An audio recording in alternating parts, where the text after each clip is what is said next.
Hello, আবার আপনাদেরকে স্বাগত জানাচ্ছি আমাদের আজকের এই নতুন ভিডিও টিউটোরিয়ালে। আশা করি আপনারা সকলেই ভালো আছেন। আমাদের আজকের টপিকে থাকবে এইচএসসি আইসিটি ৪র্থ অধ্যায়ের HTML। তো পরীক্ষায় আমরা লক্ষ্য করি, পরীক্ষায় এই ধরনের কোশ্চেন কিন্তু দেখা যায়, যেখানে এভাবে থাকবে। প্রথমে একটি হেডলাইন থাকতে পারে কোশ্চেনে, যেমন এখানে রয়েছে এ নেস্টেড লিস্ট। তারপরে এখানে রয়েছে টেক্সট চিহ্ন আকারে কফি, টি এবং মিল্ক। এখানে কফি, টি এর আন্ডারে রয়েছে ব্ল্যাক টি, গ্রিন টি এবং গ্রিন টির আন্ডারে রয়েছে চীনা এবং আফ্রিকা। তো আমরা লক্ষ্য করি লিস্ট কিন্তু দুই প্রকার। যারা আমরা আইসিটি ৪র্থ অধ্যায়ে HTML নিয়ে আলোচনা করেছি বা আমরা HTML সম্পর্কে কিছুটা হলেও ধারণা পেয়েছি, তারা জানি যে লিস্ট দুই প্রকার। একটা হচ্ছে অর্ডার লিস্ট এবং আরেকটা হচ্ছে আনঅর্ডার লিস্ট। তো যারা অর্ডার লিস্ট এবং আনঅর্ডার লিস্ট সম্পর্কে ধারণা পেয়েছে, তারা এখানে খুব সহজে বুঝতে পারবে যে আনঅর্ডার লিস্ট হচ্ছে এখানে ডিস্ক এবং সার্কেল, এগুলো হচ্ছে আনঅর্ডার লিস্ট। আর 1 2 এটা হচ্ছে অর্ডার লিস্ট, অর্থাৎ নাম্বার সংখ্যা।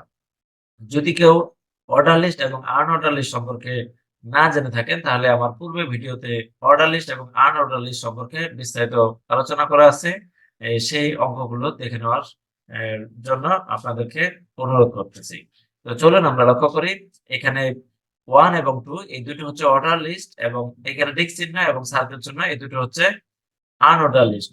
অর্থাৎ সম্পূর্ণ অঙ্কটাকে কিন্তু বলা হয় নেস্টেড লিস্ট।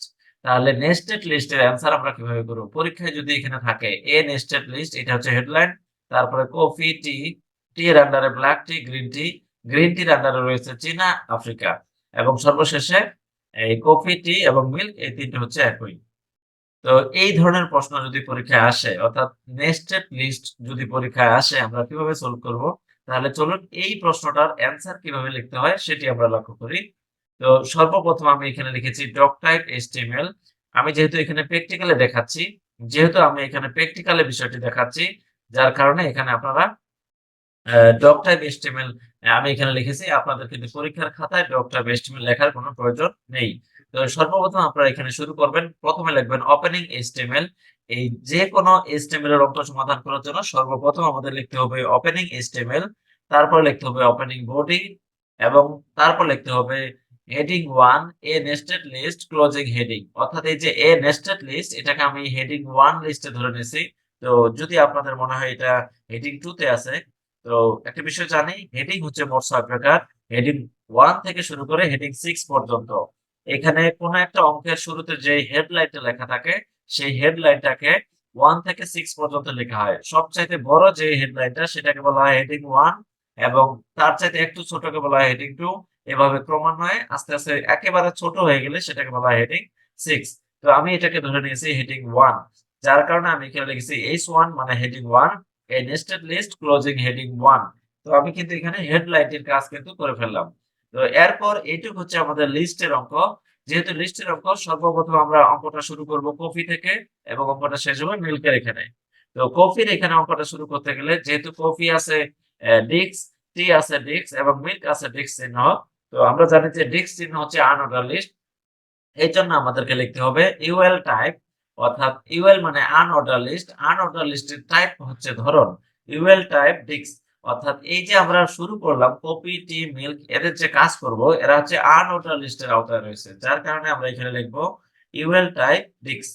ইউএল হচ্ছে আনঅর্ডার লিস্ট, ইউতে আনঅর্ডার, এলতে লিস্ট। আনঅর্ডার লিস্ট অর্থাৎ ইউএল টাইপ, টাইপ হচ্ছে ধরন, ইউএল টাইপ ডিস্ক। যদি এখানে ডিস্ক না হয় সার্কেল হতো, তাহলে কিন্তু আমরা এখানে লিখতাম ইউএল টাইপ সার্কেল। আশা করি আমরা বিষয়টি বুঝতে পেরেছি। তো আমরা সম্পূর্ণ অঙ্কটি দেখলেই এই বাকিটুকু আমরা ক্লিয়ারলি বুঝতে পারবো। তো প্রথমে আমরা লিখলাম ইউএল টাইপ ডিস্ক। এবার আমাদের টাইপটা দেওয়া শেষ। তো আমরা এবার অঙ্ক করব। এখানে লিখবো opening list coffee closing list. Then আমরা লিখবো opening list tea closing list. তাহলে কফি এবং টি এই দুটো কিন্তু আমাদের কমপ্লিট হয়ে গেল। এবার টি এর নিচে কিন্তু রয়েছে ব্ল্যাক টি, গ্রিন টি। এবার যেহেতু ব্ল্যাক টি, গ্রিন টি আলাদা একটা ইউএল ট্যাগ, এই জন্য আমরা আবার নতুন করে দিব ইউএল টাইপ সার্কেল। এবার একটু আগে যেটা আমরা সমাধান করলাম, সেখানে রয়েছিল ডিস্ক, আর এবার কিন্তু রয়েছে সার্কেল, যার কারণে আমরা আবার নতুন করে দিব এখানে UL type circle. UL type circle, এই যে সার্কেল লেখাটা আমরা এখানে ইনভার্টেড কমার মধ্যে দিয়েছি, ডিস্ক লেখাটা ইনভার্টেড কমার মধ্যে দিয়েছি। আমরা জানি যে HTML এর অঙ্ক সমাধান করার ক্ষেত্রে এই ধরনের অ্যাট্রিবিউট গুলোকে কিন্তু ইনভার্টেড কমার মধ্যে লিখতে হয়। তো আমরা এখানে লিখলাম ইউএল টাইপ সার্কেল ইনভার্টেড কমার মধ্যে সার্কেল।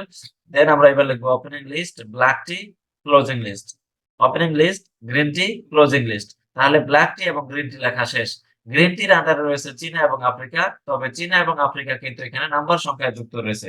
এই জন্য আমরা কি কাজ করব, আবার আমরা লিখবো, এবার লিখবো ওএল টাইপ 1।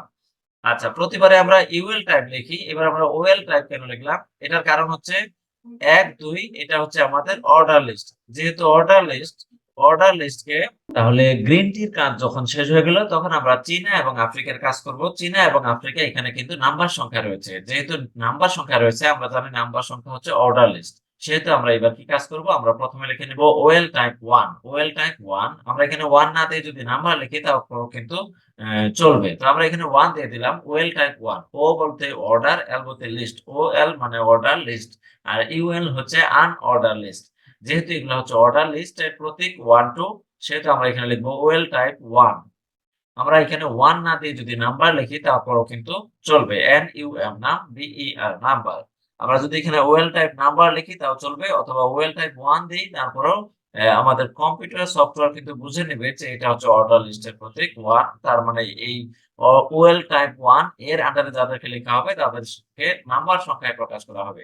তাহলে আমরা এবার লিখবো ওপেনিং লিস্ট চীনা closing list, opening list Africa closing list. তো যেহেতু আফ্রিকা লেখা শেষ, এবার আমরা যেটা কাজ করব, এই যে আমরা ওএল টাইপ 1 দিয়েছি, এটা হচ্ছে ওএল টাইপ 1, এটা হচ্ছে ওপেনিং অর্ডার লিস্ট। এটাকে আমরা এবার ক্লোজ করে দেব ক্লোজিং অর্ডার লিস্ট। এই যে ওএল টাইপ 1 এটা হচ্ছে ওপেনিং অর্ডার লিস্ট, এটাকে আমরা ক্লোজ করব এবার ক্লোজিং অর্ডার লিস্ট। আচ্ছা, এরপর আমরা এই যে এখানে লিখেছিলাম ইউএল টাইপ সার্কেল, এই যে ইউএল টাইপ সার্কেল এটা হচ্ছে ওপেনিং ইউএল টাইপ, এটা হচ্ছে ওপেনিং আনঅর্ডার লিস্ট, এটার আমরা ক্লোজিং করে দেব ক্লোজিং আনঅর্ডার লিস্ট, অর্থাৎ ক্লোজিং ইউএল। এটা হচ্ছে ওপেনিং ইউএল, এটা হচ্ছে ক্লোজিং ইউএল। যেমনটা আমরা এখানে লিখলাম ওপেনিং ওএল টাইপ 1, অর্থাৎ এখানে ওপেনিং অর্ডার লিস্ট, এটা হচ্ছে ক্লোজিং অর্ডার লিস্ট। তাহলে ওপেনিং অর্ডার লিস্ট এটা হচ্ছে ক্লোজিং অর্ডার লিস্ট, আর এখানে রয়েছে ওপেনিং আনঅর্ডার লিস্ট, এটাকে আমরা এখানে ক্লোজ করে দিলাম ক্লোজিং আনঅর্ডার লিস্ট। এরপর আমরা এখানে কিন্তু লিখেছিলাম ইউএল টাইপ ডিক্স, তার এটা কিন্তু আমাদের ওপেনিং আনঅর্ডার লিস্ট। আমরা এবার এটাকে আমরা ক্লোজ করব। তবে এটাকে আমরা ক্লোজ করার পূর্বে, যেহেতু এই যে কফি এবং টি, কফি টির সাথে কিন্তু আরেকটি বিষয় রয়েছে মিল্ক, তো আমরা এবার মিল্কটাকে আগে লিখে শেষ করব। এইজন্য আমরা লিখব opening list milk closing list.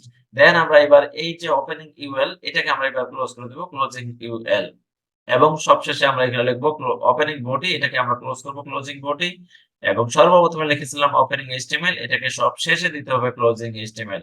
আশা করি আমরা বুঝতে পেরেছি যে এই প্রশ্নটি যদি পরীক্ষায় আসে আমরা কিভাবে এই প্রশ্নের সমাধান করব। তো যদি ভিডিওটি ভালো লাগে তাহলে অবশ্যই ভিডিওটি লাইক দিন এবং ভিডিওটি শেয়ার করে দিন আপনার বন্ধুরা, যাতে এই ভিডিওটি দেখার মাধ্যমে আপনার মতো উপকৃত হতে পারে। তো ঠিক আছে, দেখা হবে অন্য কোনো দিন। আজকের মতো এখানে সমাপ্ত। আল্লাহ হাফেজ।